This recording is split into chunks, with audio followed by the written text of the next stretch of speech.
Hi everybody, John Locke here, and today I want to talk about the Lishi picks.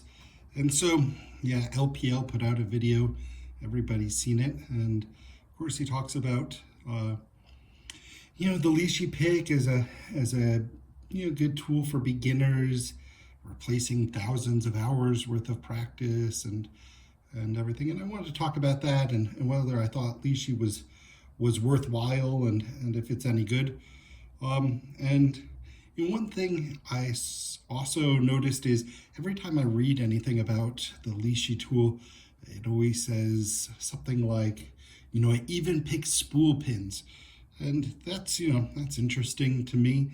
And I wanted to kind of see how the tool did really with spool pins and talk about overall what I thought about the Lishi. So what I have here is I've got a cutaway, and this is great because what I did is I pinned this up, and you'll see a standard pin in 1, a spool in 2, a spool in 3, and then standards in 4 and 5.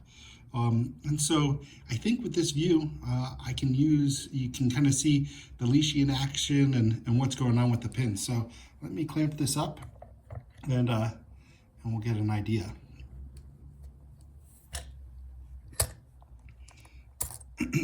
Take a look at the bitting on this key. On 4, we've got that real, low cut.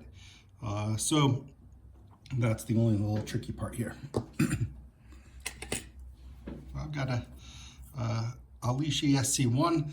All the Sparrows Cutaway locks are, I believe they're all Schleg 1 keyways, and it's a great practice lock. Overall, I definitely can recommend it. So let's see what we've got here. All right, I'm gonna start in the back. Get a little set on that.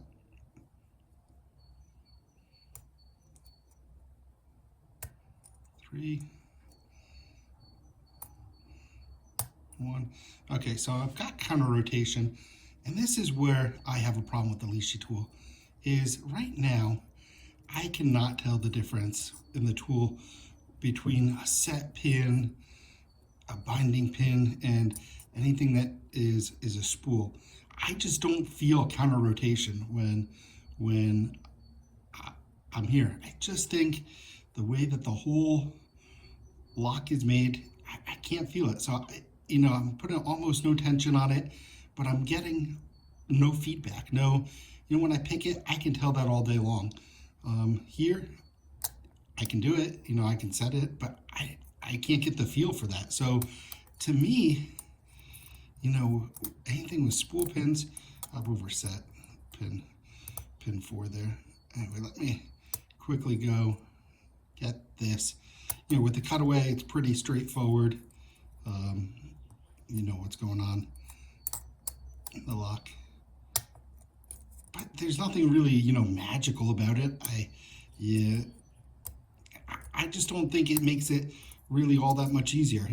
Of course, pick position, really helps with that. And LPL says, I've got thousands of hours of practice. Well, I don't think it needs thousands of hours. I think tens of hours. You can figure out the positioning of a Schleg pin, and you can just feel them. And not being able to do spools easily, giving you no feedback, that means with, investing a lot of money, these are not cheap, in a tool that only fits a single keyway, that really, I think is only really effective for standard pins. I just think you're better off, if you're going to be into this hobby, lock picking or lock sport, you're going to develop those skills to be able to do that type of lock really quickly. And this is not going to be an advantage for you. If you just kind of want something where you don't have to develop any skills and be able to pick a lock, a regular lock, yeah, this tool probably will help you there, but it's not going to fit many keyways. It'll fit the Schleg, and then maybe you get the quick set one. if you're really looking for the standard keyways, I think there are 5 or 6 tools. And that's going to put you back a lot. You would be, I think, much better off buying some nice picks and developing the skill a little bit. The only other thing I could say, you won't get out of standard picks is the decoder, and that's really cool. I can come here now, and now that it's picked and figure out, okay, in 1, I've got a 5, 2, I've got a 4, 3, I've got a 2, 4, I've got looks like a 9, and in 5, a 2. So that's cool. I know the code for this, but I don't have a lock cutting machine that I can cut keys by code. I guess I could go to a locksmith and ask for that. I could definitely go on eBay and get keys cut by code, but I don't really know what the use case for that would be.